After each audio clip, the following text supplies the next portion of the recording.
I am just missing my little boy so much. I just miss him. I just think about him all the time. I was just remembering, like, when we got separated when he was 5, and how much terrorism I experienced since then to prevent me from reuniting with him.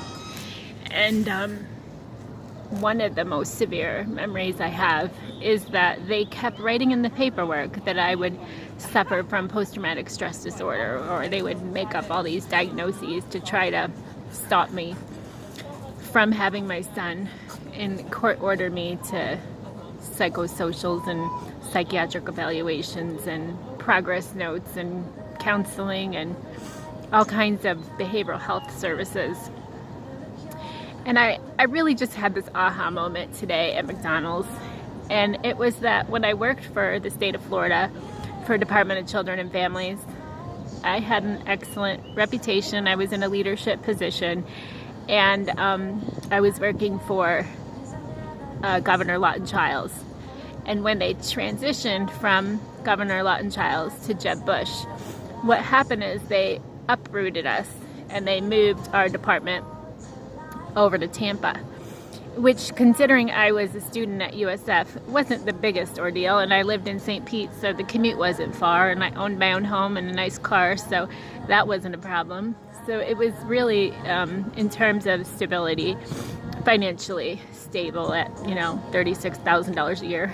So that's pretty easy to do in Florida, to be stable on $36,000 a year or $25,000 a year if you're debt-free. So somebody told me one time, and I can't remember who, but I thought it was the funniest thing, that when you are in the military, you're told to just go somewhere, and you get there, and then you wait for further instruction.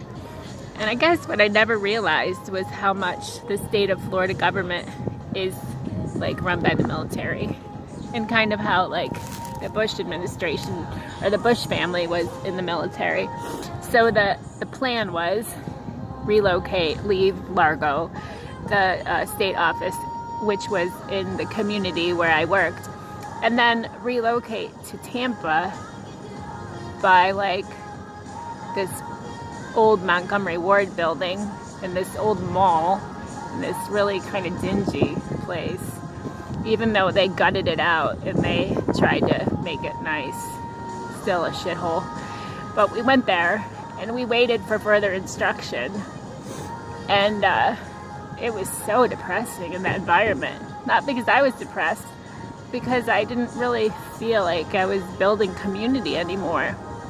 There was no training taking place of case managers, and there was no technical assistance appointments. And I guess it was because we were new at what we were doing, some of us.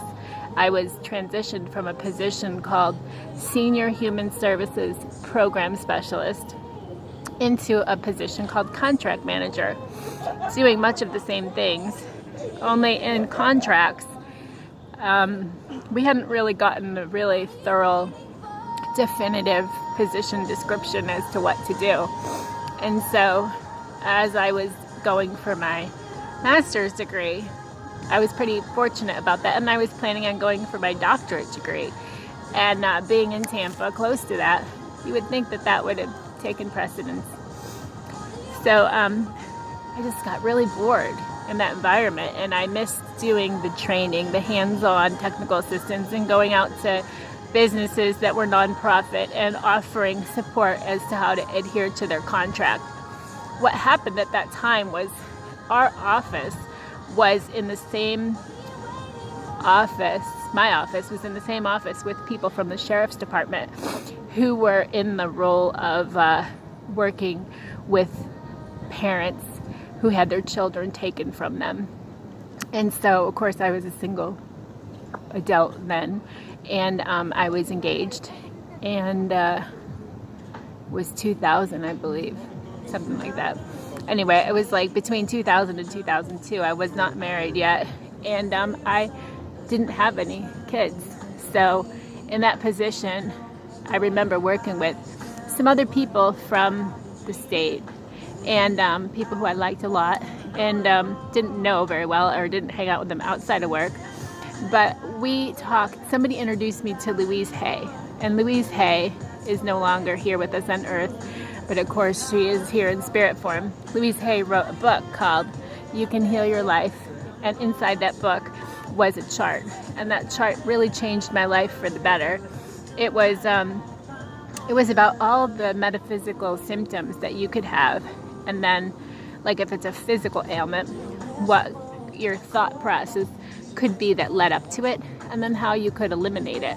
And so elimination actually happened to be the one that I looked up, because I was holding on to things, and what happened was I was seeing a chiropractor, and I was experiencing low back pain, and I was also experiencing like things like constipation, and medically I wasn't doing so well in that position. And my thoughts about not feeling like I was fulfilling what my previous position description was were kind of holding me back. So what ended up happening was I separated from that position, and I went into I utilized personal training and life coaching, and then I got certified as a nutrition coach, got certified as a personal trainer, a life coach, a nutrition coach, and also a supplement consultant, so I could sell supplements. And then my last certification was called a Reiki training. I became what's called a Reiki level 2, not master, because that wasn't available to me, but I became level 1, level 2 trained. And at that point, my son was separated from me, and it wasn't because I wasn't on good terms with the state of Florida. I was working in the youth department with kids in the school system, and my son was in kindergarten, but it was because the person who did the training used his certification process as a way to hypnotize me and to create the appearance that I had some kind of mental health disability by hypnotizing me to speak and to not speak. The person who was in the training that I did for level 2 was a woman who has a practice, and I use that word loosely, as a hypnotist in the Largo, Indian Rocks Beach area, and her name is Susan Iacono. And Susan Iacono lives now where I lived with my ex-husband. And so she was participating in the training, and you can find her on the internet. They were selling hypnosis CDs out of their Pinellas Park, Florida business. And what they were in the practice of doing was hypnotizing their business competition. And so what became such a positive experience for me that I let go of to move into the field of wellness and let go of mental health was an opportunity for me to kind of lead in the area of wellness, which I still do. So today, I was really thinking about all of these unnecessary challenges that my son, his dad, and me have experienced. And it really comes from someone committing a crime called business identity theft and using all of my information from leasing office space from them, which was only a short time, maybe 6 months. It was from November, or it was from my grandma's birthday, which was late November, until July 2013. So November 2012 until July 2013. During that short amount of time, I had somebody hypnotize me and say, you will speak when spoken to, and you will not speak when not spoken to.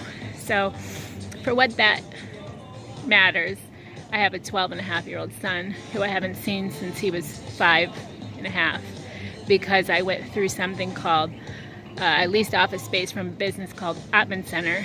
And Atman, if you look it up, means soul.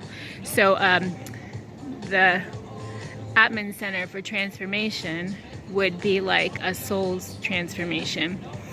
And so what I can assure you is that people who are being dragged into human trafficking and sex trafficking and having their kids separated from them are experiencing a crime. And I am one of them. And I have survived, but my little boy and I need to be reunited. My name is Elizabeth. Namaste.